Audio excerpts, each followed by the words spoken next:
오늘 우리 함께 살펴볼 하나님의 말씀은 고린도전서 6장 19절 20절입니다. 우리 천천히 함께 읽겠습니다. 너희 몸은 너희가 하나님께로부터 받은 바 너희 가운데 계신 성령의 전인 줄을 알지 못하느냐. 너희는 너희 자신의 것이 아니라 값으로 산 것이 되었으니 그런즉 너희 몸으로 하나님께 영광을 돌리라. 아멘. 우리가 신앙생활 하면서 이 하나님의 말씀을 통해 반드시 알아야 하는 또 그렇게 믿어야 하는 내용들이 있습니다. 예를 들어서 왜 예수님이 필요할까? 예수님이 아니면 안 되는 이유가 뭔가? 또 예수님은 어떤 분이시고 무슨 일들을 하셨는가? 그리고 그 예수님을 믿는 사람에게는 어떤 변화가 일어나는가? 이런 내용들을 반드시 아셔야 됩니다. 오늘 우리가 함께 읽은 이 본문에는 그 세 번째에 해당되는 이야기인 겁니다. 사랑하는 여러분, 예수를 믿게 되면 변할 수밖에 없습니다. 사람이 바뀔 수밖에 없어요. 물론 완전하게 변한다는 게 아닙니다. 근데 변화에 분명한 시작이 있는 겁니다. 그 사람의 인격과 성품과 삶에 인생이 달라져요. 사상이 달라집니다. 철학이 달라지고 뭔가 변하는 것이 있어요. 여러분, 우리 예수님은요, 사람을 바꾸시는 분입니다. 어떤 사람이 예수를 만났다고 하면서 믿는다고 하는데 전혀 바뀐 게 없다. 그냥 세상 사람하고 똑같다고 하면은 그 좀 심각한 것이에요. 진짜 만났는지 안 만났는지를 질문해 봐야 되는 그런 겁니다. 우리 예수님 어떤 분이시라고요? 사람을 바꾸시는 분입니다. 자, 일단 예수를 믿은 사람은 이미 바뀐 사람이에요. 그리고 계속 바뀌어가는 사람입니다. 2020년 우리 많이 좀 변했으면 좋겠습니다. 좋은 쪽으로 많이. 근데 우리 예수님께서 사람을 바꾸실 때 꼭 사용하시는 그 내용이 있는데 그게 뭐냐면 예수님의 십자가 사건입니다. 예수님의 십자가 사건. 그 내용을 통해서 사람을 바꾸세요. 예수님은 그냥 고생하시면서 죽은 게 아니고 죄인들을 대신해서 죽으신 겁니다. 죄값을 치르신 거예요. 자, 죄인들이 하나님 앞에 죄를 지었기 때문에 당연히 하나님의 심판을 받아야 됩니다. 하나님의 진노와 저주와 영원한 형벌을 다 받아야 돼요. 다 지옥에 가야 되는 겁니다. 근데 우리 예수님께서 죄인들을 대신해서 그걸 대신 받으신 겁니다. 자, 고난당하시고 십자가에서 죽임당하실 때 그냥 죽은 것이 아니고요. 어떻게 해요? 하나님의 심판과 저주를 다 받으신 겁니다. 여러분, 예수님이 십자가에 달리셨을 때 9시경에 못 박히셨는데 12시경에 무슨 일이 일어났다 했습니까? 갑자기 세상이 캄캄해졌다 했지요. 그리고 몇 시경에 돌아가셨다 했습니까? 오후 3시경에 돌아가시면서 확 소리를 질렀지요. 뭐라고 확 소리를 질렀지요? 뭐라고 소리를 질렀어요? 확 소리를 질렀죠, 예수님이. 내용이 뭐였습니까? 나의 하나님, 나의 하나님, 왜 나를 버리셨나고 소리를 지르신 거예요. 무슨 말이냐면 이 어둠 속에서의 3시간은 하나님의 진노가 쏟아지는 마지막 시간이었습니다. 그러니까 막바지 시간이 다 받아내는, 그러면서 아버지가 아들을 버리신 거예요. 아버지와 아들의 관계가 완전히 단절되었던 것입니다. 버림을 받은 것이죠, 예수님이. 그러니까 예수님이 십자가 사건은 그냥 고생하시면서 죽은 게 아니고 이런 내용이 의미가 있는 겁니다. 자, 근데 성령께서 어떤 사람에게 역사하실 때, 이 사람을 바꾸실 때 이 십자가의 내용을 깨닫게 해주시는 겁니다. 자, 멀게만 들리던 그 얘기가 가깝게 들리는 것이에요. 나하고 상관없던 얘기가 이제는 내 얘기로 들리는 겁니다. 내 죄를 대신해서 예수님이 죽으셨다는 것을 제대로 알게 되는 것이에요. 이제까지 내 인생이 내 건 줄 알고 내가 내 인생의 왕 노릇하고 주인 노릇하면서 살아왔는데 이게 죄라는 것을 알게 되고 그런 나를 대신해서 예수님이 죽으셨다는 것도 알게 되는 것이에요. 이게 성령의 역사로 깨달아지면서 사람이 변하는 것입니다. 이제까지 내 멋대로 내 마음대로 살았던 그 인생에 대해서 진실하게 회개하게 되고 그리스도 예수의 십자가를 붙들게 되는 것이에요. 그러면서 모든 죄를 용서받는 겁니다. 깨끗하게 수십 년의 죄 다 용서받는 것이죠. 태어나서 죽을 때까지의 모든 죄를 다 용서받는 것이에요. 그런 것을 성령으로 깨닫게 되면서 그 예수님을 믿게 되고 예수님을 사랑하게 되고 하는 것입니다. 그러니 사람이 안 바뀔 수가 없지요.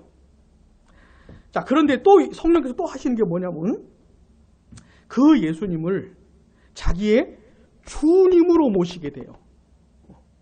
자, 이제까지 예수를 믿기 전에는 내 인생의 주인이 나였습니다. 내가 왕이었어요. 내가 주인이었고. 그러니까 내가 내 마음대로 사는 겁니다. 내 뜻대로. 왜 그렇게 사냐면 자기가 왕이라고 생각을 하는 것이에요. 인생이 자기 거라고 생각을 하는 겁니다. 그러니 그렇게 사는 것이에요. 근데 예수 그리스도를 만나게 되면 주인이 바뀌는 겁니다. 아, 내가 주인이 아니었구나. 내가 왕이 아니었구나. 나를 위해 십자가에서 죽으신 예수님이 나의 왕이신 거구나. 예수님이 나의 주인이신 거구나. 그러면서 그분을 나의 주님으로 모셔요. 그분을 나의 왕으로 모셔요. 이런 성령의 역사가 일어납니다. 뭐가 바뀐 겁니까? 뭐가 바뀌었어요? 주인이 바뀐 겁니다. 따라해 보겠습니다. 주인이 바뀌었다. 네, 주인이 바뀐 것이에요. 옛날엔 내가 주인이었는데 이제 예수님이 나의 주인이 된 겁니다. 그러니 어떻게 살겠어요? 이제는 주인이 바뀌었으니 어떻게 살겠어요? 주인 뜻대로 살아야 되겠죠. 내 멋대로 내 뜻대로 살면 더 이상은 안 되고 내 주인 뜻대로 살아야 되겠죠. 이런 변화가 일어나는 겁니다. 그래서 고민이 많아요. 예수 믿는 사람들은. 아직도 이 마음 한켠에는 내 멋대로 살고 싶은 본성이 강하게 자리 잡고 있어요. 아직도. 이건 뿌리 뽑히지가 않는 겁니다. 죽을 때까지. 그래, 내 멋대로 살고 싶은 게 남아있어가지고 그렇게 하고 싶은 거예요. 이게 너무 편해요. 세상에 내 멋대로 사는 것보다 편한 게 어디 있습니까? 고민할 게 뭐가 있어요? 살고 싶은 대로 살면 되는 건데. 근데 예수를 믿는 사람들은 아니지. 주인이 바뀌었지. 옛날하고 상황이 달라졌지. 내 주인 되시는 예수님의 뜻은 뭘까? 이 상황에서 예수님이 나에게 원하시는 게 뭘까? 이런 게 고민이 되는 것이에요. 자, 옛날엔 고민 없었습니다. 그냥 막힘없이 살았어요. 근데 이제는 중간에 멈추는 것이에요. 이게 옛날처럼 막 나가지를 못하는 것이에요. 중간에 턱 걸리는 거예요. 예수님이 계셔서 내 주인이 뭐라고 하실까? 뭘 원하시지? 고민이 되는 겁니다. 그러면서 어떻게 살아요? 나를 꺾고 내 고집, 내 생각을 어떻게 해요? 꺾고 이걸 부인하고 내 주인의 뜻대로 살려고 애를 쓰는 것이에요. 이 사람이 누구라고요? 예수 믿는 사람인 겁니다. 다시 이 사람이 누구라고요? 예수 믿는 사람이에요. 예수 믿는 사람은 이런 변화를 경험한 사람들입니다. 그런 얘기가 오늘 본문에 나오는 것이에요. 자, 본문 20절 앞부분 봐보세요. 같이요. 시작. 값으로 산 것이 되었으니 아멘. 값을 주고 샀다는 겁니다. 값을 주고 샀다는 것이에요. 옛날에 그 이제 노예 시장 같은 데서 노예들이 있으면 가격이 있습니다. 다 얼마짜리들이에요. 노예는 사람 취급을 못 받은 사람들입니다. 값을 가지고 있어요. 어떤 사람이 돈을 지불하면 그 노예를 해방시켜 줄 수가 있는 겁니다. 이런 표현인 것이에요. 자, 예수님께서 값을 주고 사셨다는 겁니다. 이 세상 모든 사람들은 다 종으로 살고 있어요. 노예로 살고 있어요. 성경을 따르자면 첫 번째, 죄의 종입니다. 죄의 노예예요. 그러니까 죄가 뭔지를 몰라요. 죄가 유혹하는 대로 가는 거예요. 끄는 대로. 죄의 종이기 때문에. 또 세상의 종입니다. 세상 정신을 따라 사는 것이에요. 그냥 보통 사람들하고 똑같이 사는 겁니다. 세 번째는 마귀의 종입니다. 마귀의 유혹을 따라 사는 것이에요. 종이기 때문에. 근데 우리 예수님께서 피값 주고 우리를 해방시켜 주신 거예요. 죄와 세상과 사탄으로부터 어떻게 해요? 해방시켜 주신 겁니다. 그게 더 이상 죄의 종이 아니에요, 이제는. 그게 죄가 뭔지를 아는 겁니다. 죄를 싫어하는 거예요. 죄와 혐오하는 것이고 죄와 싸울 수 있게 된 겁니다. 세상의 종이 아닙니다. 더 이상 세상 사람들 사는 것처럼 똑같이 안 삽니다. 마귀의 종도 아닙니다. 거기서 어떻게 해요? 해방을 시켜주신 것이에요. 자유케 하신 겁니다. 그러면서 우리를 어떻게 해요? 사신 거예요. 자기 걸로. 자, 예수 믿는 사람은 옛날에는 죄의 종이었잖아요. 그럼 지금은 누구의 종입니까? 제 설교 잘 따라보고 계셔요? 자, 죄의 종이었지. 내용을 다 기억을 하셔야 돼요. 죄의 종이었잖아요. 피값으로 거기서부터 자유케 해주셨습니다. 해방시켜 주셨어요. 그 다음에는 니들 마음대로 살아라. 이게 아니고 또다시 누구의 종이 되는 겁니다. 누구의 종이요? 예수님의 종이 되는 겁니다. 예수님이 자기 피값 주고 우리를 사셨어요. 그러니까 우리는 예수님 거가 되는 겁니다. 예수님 거가. 그래서 19절 뒷부분에 보시면 너희는 같이요. 너희 자신의 것이 아니다. 아멘. 옛날에는 내 건 줄 알았어요. 내 인생 내 건 줄 알았어요. 근데 더 이상 그게 아니라는 겁니다. 왜요? 예수님이 사셨기 때문에. 자기 것으로 삼으셨기 때문에 이제는 예수님 거라는 겁니다. 로마서 14장 8절에 보시면 이런 말씀이 있어요. 우리가 살아도 주를 위하여 살고 죽어도 주를 위하여 죽나니 사나 죽으나 우리가 주의 것이로다. 이런 말씀이 있어요. 한번 따라해 보세요. 우리가 살아도 주를 위하여 살고 죽어도 주를 위하여 죽나니 그러므로 사나 죽으나 우리가 주의 것이로다. 아멘 할 수 있습니까? 살든지 죽든지 내가 내게 아니고 예수님 거라는 겁니다. 이게 주인이 바뀌어버렸어요. 그러니까 내 인생의 주인이 내가 아니고 예수님이 됐기 때문에 살아도 예수님을 위해서 살고 죽어도 예수님을 위해서 죽는 것이죠. 이걸 아멘 할 수 있는 사람들이 예수 믿는 사람입니다. 예수 믿는 사람.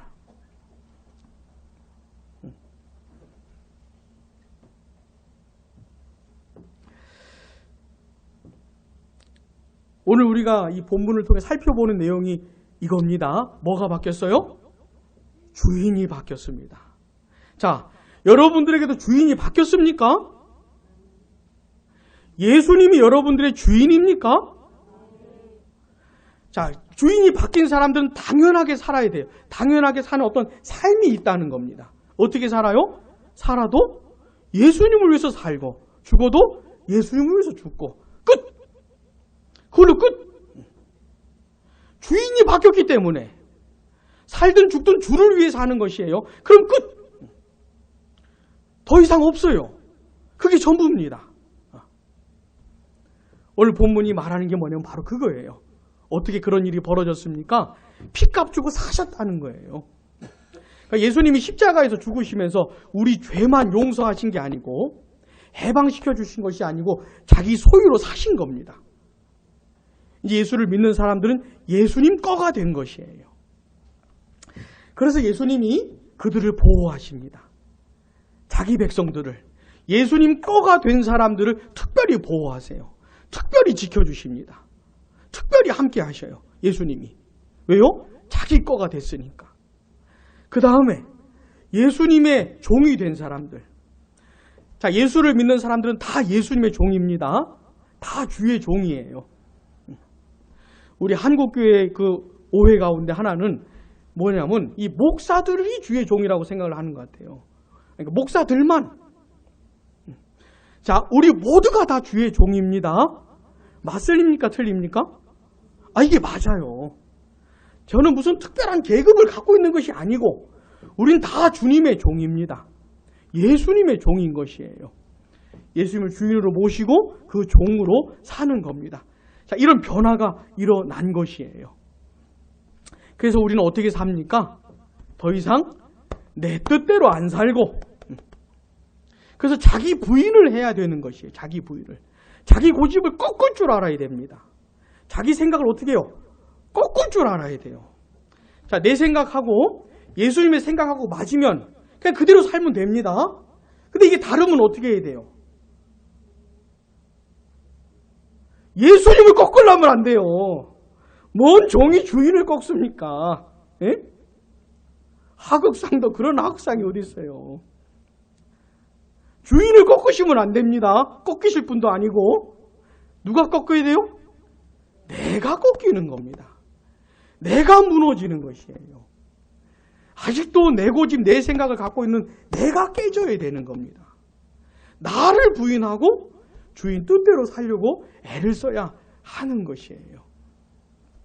사랑하는 여러분, 예수 믿는 사람은 이런 변화가 일어난 사람입니다. 일어난 사람이에요.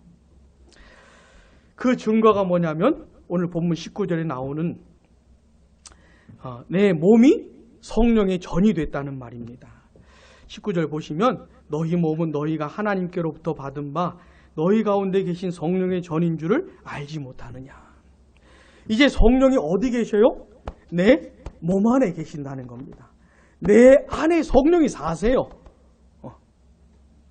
이게 이제 주인이 바뀌었다고 하는 증거가 되는 겁니다. 주인이 바뀐 사람에게는 누가 사세요? 성령이 사시는 겁니다. 성령께서 내 안에 사세요. 그러면서 역사를 하세요. 성령께서 나에게 가르쳐 주시고 깨닫게 해주시고 교훈하시고 감동해 주시고, 이런 사람은 내가 내게 아니고 예수님 거가 된 거구나, 이렇게 알 수 있고 확신할 수가 있게 되는 겁니다. 사랑하는 여러분, 2020년 이 변화를 분명히 확인하게 되시길 바랍니다. 저 예수님 믿어요 아무리 말해봤자 소용이 없어요. 실제를 갖고 있느냐가 중요한 겁니다. 실제. 변화된 증거가 있느냐, 성령이 그 안에 사시는 증거가 있느냐, 이게 중요한 것이에요. 이런 사람은 어떤 사람입니까? 예수님이 나의 주인이 된 사람이기 때문에 그렇게 살아가야 하는 것이에요. 자, 오늘 우리가 이따가 성찬식을 행할 겁니다. 성찬식을 할 거예요. 성찬식이 뭡니까? 성찬식이 뭡니까 하면 답이 쫙 나와야 돼요. 이런 것이고 그래서 하는 것이고 이렇게. 자, 성찬식을 우리가 이렇게 하고 하면은 그냥 하나님의 은혜가 이렇게 신비롭게 내려오는 게 아닙니다. 그런 것이 아니고 이 성찬식의 의미를 정확히 알아야 성령께서 그 의미를 되살려서 은혜를 베풀어 주시는 것이에요. 자, 우리는 떡을 먹고 빵을 먹고 포도주를 마시잖아요. 이 떡이나 빵은 뭘 상징하는 겁니까? 예수님의 살. 우리를 위해서 찢김당하신, 채찍에 맞으시고 갈기 찢긴 그 몸을 가리키는 겁니다. 포도주는 뭘 가리키는 겁니까? 흘리신 그 피를 가리키는 것이에요. 그래, 우리는 빵을 먹고 포도주를 마시면서 예수님이 나를 위해 죽으셨다는 사실을 확인하는 겁니다. 다시. 죽으셨다는 사실을. 그러면서 내 예수님이 내 모든 죄를 용서하신 것이, 해결하신 것이구나. 예수를 믿는 나의 모든 죄가 용서받은 것이구나. 이걸 확인하는 겁니다. 또 하나는 그분이 나의 주인이시구나. 예수님이 나의 주인이시구나. 이걸 확인하는 것이에요. 그러면서 예수님이 주인이 싫어하시는 죄와 싸우고 예수님의 뜻대로 살기로 다짐하는 시간이 성찬식인 겁니다. 그래서 이 성찬식을 이런 의미를 알고 거행하는 사람들에게 성령께서 역사를 하시는 거예요. 성찬식을 통해서 은혜를 베푸시는 겁니다. 그래서요, 이 성찬식이라고 하는 게 뭐냐면 교회의 은혜를 베푸시기로 작정하신 중요한 수단 가운데 하나입니다. 우리가 성찬식을 바르게 집행을 하게 되면은, 거행을 하게 되면 이걸 가지고 성령께서 은혜를 베푸시는 것이에요. 오늘 그것을 하려고 하니 성찬식의 내용들을 묵상하시면서 참여하시기를 바랍니다. 기도하겠습니다.